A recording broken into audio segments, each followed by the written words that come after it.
ओम शांति। 7 जुलाई 2023 बाबा के महावाक्य। मीठे बच्चे, अर्थ सहित बाप को याद करने से ही तुम्हारे पाप नाश होंगे। आत्मा पतित से पावन बनेगी। नंबर 1 सब्जेक्ट है याद की। प्रश्न, मनुष्यों की अर्जी क्या है और बाप उस अर्जी को कैसे पूरा करते हैं? उत्तर, मनुष्य बाप से अर्जी करते हैं, ओ गॉड फादर, हमें पापों से मुक्त करो। ओ रहम दिल बाबा, रहम करो। बाबा सभी की अर्जी सुनकर स्वयं आते हैं और पापों से मुक्त होने की युक्ति बताते हैं। बच्चे, तुम मुझे याद करो। सिर्फ बाप की महिमा गाने से कोई फायदा नहीं। चरित्र गाने नहीं है, लेकिन राजयोग सीखकर चरित्रवान बनना है। गीत, भोलेनाथ से निराला कोई और नहीं। ओम शांति। यह महिमा किसकी सुनी? बिगड़ी को बनाने वाले की। आदि मध्य अंत की नॉलेज सुनाने वाला वह है ऊंच ते ऊंच। जब कोई समझने के लिए आते हैं तो हमेशा उनको पहली बात समझानी है कि ऊंच ते ऊंच भगवान गाया जाता है। ऊंच ते ऊंच उनका नाम भी है, ऊंच ते ऊंच उनका ठाव रहने का स्थान भी है। ग्रंथ में भी है, ऊंचा जिसका नाम, ऊंचा जिसका ठाव। ऊंच ते ऊंच रहने वाला है परम पिता परमात्मा। वह है निराकारी दुनिया, जहाँ निराकार परम पिता परमात्मा रहते हैं। फिर नीचे है आकारी और साकारी दुनिया। तो पहले परिचय उनका देना है। परम पिता परमात्मा तो है ही ट्रुथ, वह है रचयिता। फिर है उनकी रचना, ऊंच ते ऊंच बीज रूप। फिर उनके नीचे सूक्ष्म वतनवासी ब्रह्मा विष्णु शंकर। वह है रचना। रचयिता सबके ऊपर है, वह रचयिता है बाप, बाकी है रचना। सब एक परम पिता परमात्मा की संतान है। इसीलिए हम आत्माएं सब भाई भाई ठहरे। तो परम पिता परम धाम में रहते हैं, उनको ही परमात्मा कहा जाता है। शारीरिक पिताएं तो बहुत है ना। पहले परिचय देना है रूहानी बाप का। उनकी है सब रचना। चित्रों पर भी ध्यान खिंचवाना है। पहले है ऊंच ते ऊंच परम पिता परमात्मा, जिसको मनुष्य सृष्टि रूपी झाड़ का चैतन्य बीज रूप कहा जाता है। वह सत चित आनंद स्वरूप है। सत अर्थात सच कहने वाला। आत्मा भी सत है, वह भी जलती मरती नहीं। सत के बच्चे भी सच्चे होने चाहिए। तुम पहले देवी देवता सच्चे थे। सचखंड स्थापन करने वाला सच्चा बाबा है। ऐसे नहीं कि परम पिता परमात्मा झूठ खंड स्थापन करते हैं। नहीं, सचखंड था, फिर यह भारत झूठ खंड बना है।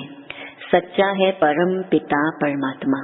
पतित बनाने वाले को सच्चा नहीं कहेंगे और सब हैं झूठे। 5 विकार रूपी माया रावण झूठा बनाती है। राम सच्चा, रावण झूठा। रावण ही भारत को झूठा बनाते हैं। कहानी सारी भारत पर है। समझाना है, भारत स्वर्ग था, अब नर्क है। बाप को स्वर्ग बनाने वाला या स्वर्ग का रचयिता कहा जाता है। महिमा भी भारत की है। आदि मध्य अंत का ज्ञान तुमको सुनाते हैं, जिससे तुम त्रिकालदर्शी बनते हो। इसको कहा जाता है स्वदर्शन चक्र। तुम जानते हो कि हम आत्माएं फिर से परम पिता परमात्मा से वर्षा ले रही हैं। गाया भी जाता है, आत्माएं और परमात्मा अलग रहे बहुकाल। अभी यह मिलन बहुत सुंदर मंगलकारी है। तुम पहले बाप का परिचय देते हो।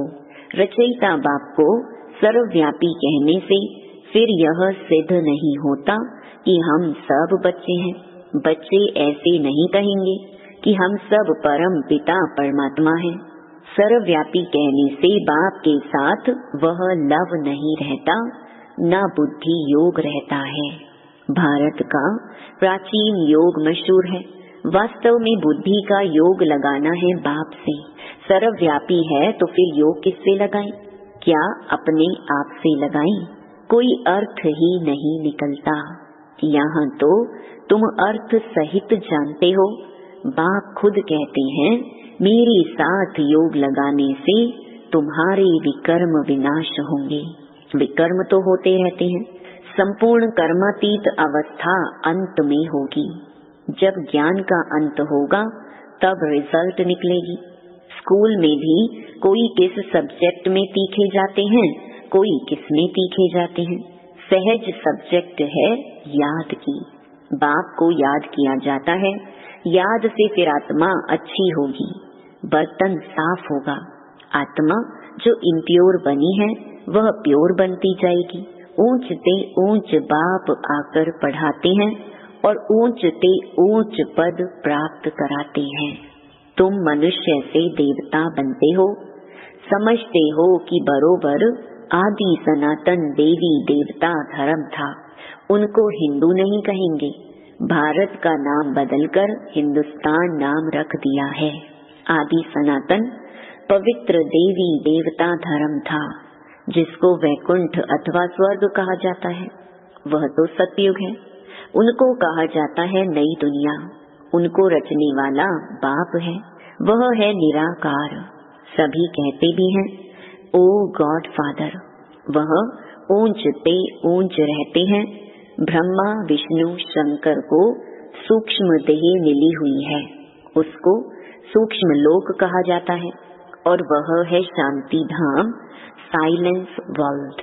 यह है स्थूल वतन। तो पहले पहले जब कोई भी आते हैं तो उनसे फॉर्म भराना है। आत्मा का बाप कौन है? ऊंचते ऊंच तो भगवान को ही कहा जाता है। साधु संत आदि सब प्रार्थना करते हैं। प्रार्थना को रिक्वेस्ट भी कहा जाता है। ओ गॉड फादर, हम अर्जी करते हैं, हमारे पापों को दग्ध करो और रहमदिल बाबा रहम करो। ऐसे ऐसे पुकारते हैं। रहम सभी तो नहीं करेंगे। सब पर रहम करने वाला तो एक ही बाप है। सर्वोदया कहते हैं ना। अब वह क्या करते हैं? कितने पर रहम करते होंगे? वह भी ड्रामा में नूंद है। इस समय जो कुछ चलता है उनसे तुम भेंट करते हो। गीता भागवत में यह बातें हैं नहीं। गीता है ज्ञान, बाकी चरित्र आदि की तो कोई दरकार नहीं। स्टूडेंट टीचर की चरित्र गाते हैं क्या?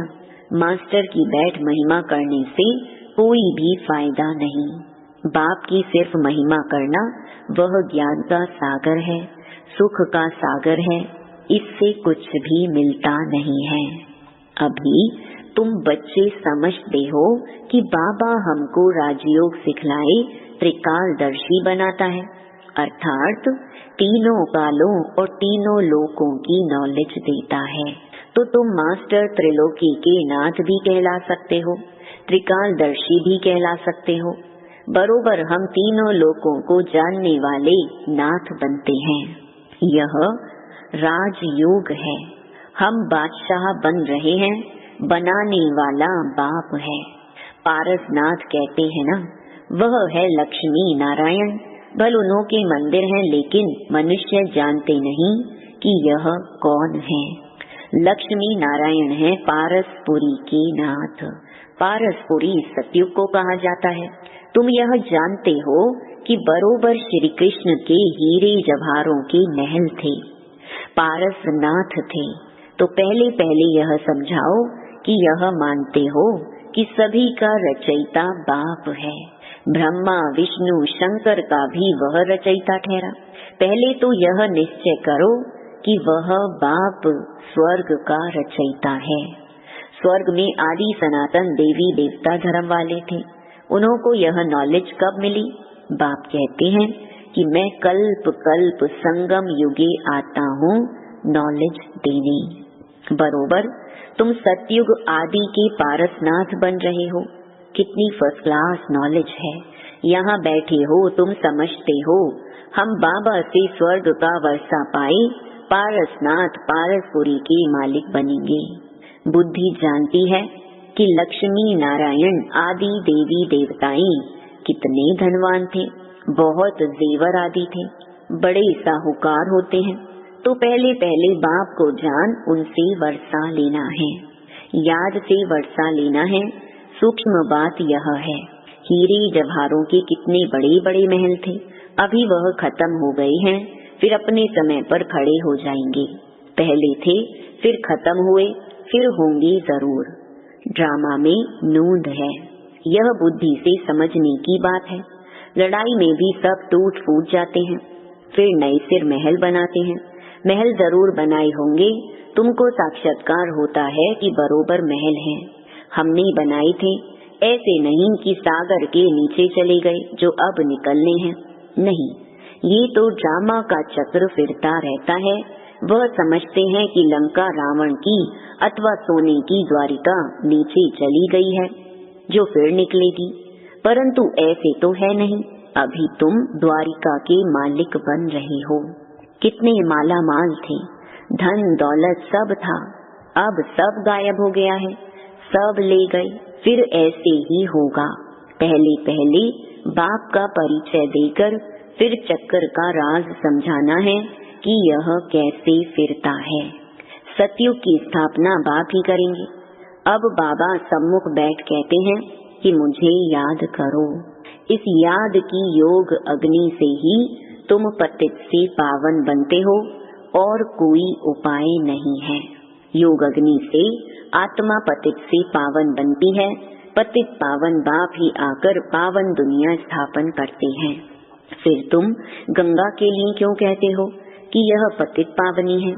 जप तप गंगा स्नान आदि करना, ये सब भक्ति मार्ग की सामग्री है। भक्ति मार्ग पहले अव्यभिचारी था, फिर व्यभिचारी बना है। आधा कल्प लगा है व्यभिचारी बनने में, 16 कला से 14 कला, फिर कलाएं कम होती जाती हैं। यह ज्ञान सागर बाप समझाते हैं।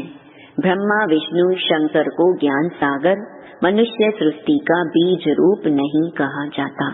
परम पिता कहने से बुद्धि ब्रह्मा विष्णु शंकर तरफ नहीं जाती है। आत्माएं परम पिता परमात्मा बाप को ही याद करती रहती हैं। जब उन्हों को दुख होता है, सतयुग में सुख है तो कोई भी पुकारता नहीं।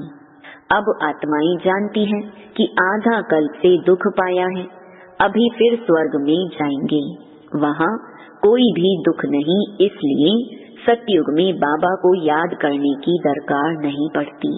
ड्रामा अनुसार बाबा हमको सुख का वर्षा देकर ही जाएंगे। मनुष्य जब बूढ़े होते हैं तो वानप्रस्थ में जाकर बैठते हैं, गुरु करते हैं। यहाँ तो बाप स्वयं आकर सतगुरु बनते हैं, कहते हैं कि तुम सबको साथ ले जाऊंगा। ऐसे और कोई भी कह न सके। साथ में तो कोई भी नहीं ले जाएंगे, हरेक को पुनर्जन्म जरूर लेना पड़े। पार्ट में तो आना ही है। मैं तो घड़ी घड़ी जन्म नहीं लेता हूँ। अगर मैं भी घड़ी घड़ी जन्म लूं तो तमो प्रधान बन जाऊं। आत्मा ही इम्प्योर बनती है। आत्मा में खाद पड़ती है। गोल्डन एज, सिल्वर एज अक्षर अभी है, बरोबर अभी आयरन एज है। अब संगम है, बाप को जरूर आना ही है। पुरानी सृष्टि को नया बनाना यह बाप का ही काम है। बाप ही पतित पावन है, अर्थात सृष्टि को बदलने वाला है। सृष्टि का रचयिता नहीं, बदलने वाला है। रचने वाला कहने से मनुष्य समझते हैं बड़ी प्रलय होती है। पतित पावन अक्षर ठीक है, साधु लोग भी गाते हैं पतित पावन सीताराम। ऐसे तो कभी नहीं कहते कि पतित पावनी गंगा। पतित पावन कहने से बुद्धि परमात्मा की तरफ चली जाती है। गंगा नदी तो वहाँ भी होती है, परंतु वहाँ सब चीजें सतो प्रधान हो जाती हैं। गंगा भी सतो प्रधान, यहाँ तो तमो प्रधान है, फ्लड्स कर देती है, गावड़ों को डुबो देती है। ब्रह्मपुत्रा कितने गांवों को डुबो देती है। यह है ही दुख धाम। सतयुग में थोड़े ही दुख भोगेंगे, वहाँ तो कायदे सिर अपना रास्ता लेकर चलेगी। यहाँ रास्ता छोड़ देती हैं, कभी किस तरफ चली जाती हैं। वहाँ 5 तत्व सतो प्रधान होने कारण जल भी कभी दुख नहीं देता, यहाँ जल भी दुख देता है। पहले तो यह समझना है कि स्वर्ग का सुख देने वाला कौन है। जरूर बाप ही होगा। अभी तो नर्क है, बाबा आया है। हम प्रजापिता ब्रह्मा के बच्चे ब्रह्मा कुमार कुमारियां हैं। प्रजापिता ब्रह्मा हो तब नई सृष्टि रचे। मनुष्य से देवता किए करत न लागी वार। किसने किया? परम पिता परमात्मा ने।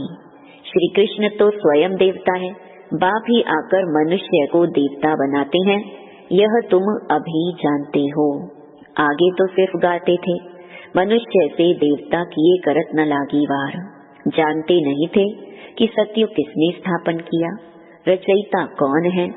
सतयुगी सृष्टि फिर कलयुगी बन जाती है, तो तुम बच्चे समझ गए हो कि यह बड़ा मांडवा है आकाश तत्व का। इसमें खेल होता है, ओपन स्टेज चाहिए ना।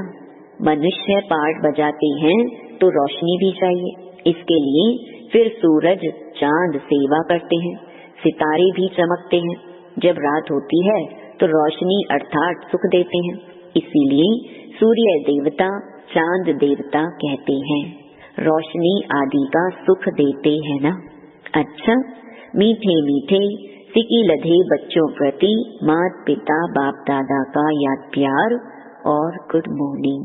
रूहानी बाप की रूहानी बच्चों को नमस्ते। धारणा के लिए मुख्य सार। पहला, ड्रामा के चक्र को यथार्थ रीति समझकर पुरुषार्थ करना है। बाप समान रहम दिल बंद सभी पर रहम करना है। दूसरा, बाप सचखंड स्थापन कर रहे हैं, इसलिए सच्चा होकर रहना है। बाप की याद से आत्मा को स्वच्छ बनाना है। वरदान, सेवा की भावना द्वारा अमर फल प्राप्त करने वाले सदा माया के रोग से मुक्त भवा। जो बच्चे संगम युग पर प्रभु फल, अविनाशी फल, सर्व संबंधों के स्नेह के रस वाला फल खाते हैं, वे सदा ही माया के रोग से मुक्त रहते हैं। और फल तो सतयुग में भी मिलेंगे और कलयुग में भी मिलेंगे, लेकिन सेवा की भावना का प्रत्यक्ष फल, प्रभु फल अगर अभी नहीं खाया तो सारे कल्प में नहीं खा सकते। यह फल ईश्वरीय जादू का फल है। जिस फल को खाने से लोहे से पारस तो क्या, लेकिन हीरा बन जाते हो। यह फल सर्व विघ्नों को समाप्त करने वाला अमर फल है। स्लोगन, अपकारियों पर भी उपकार करने वाले, निंदक को भी मित्र समझने वाले ही बाप समान हैं। ओम शांति।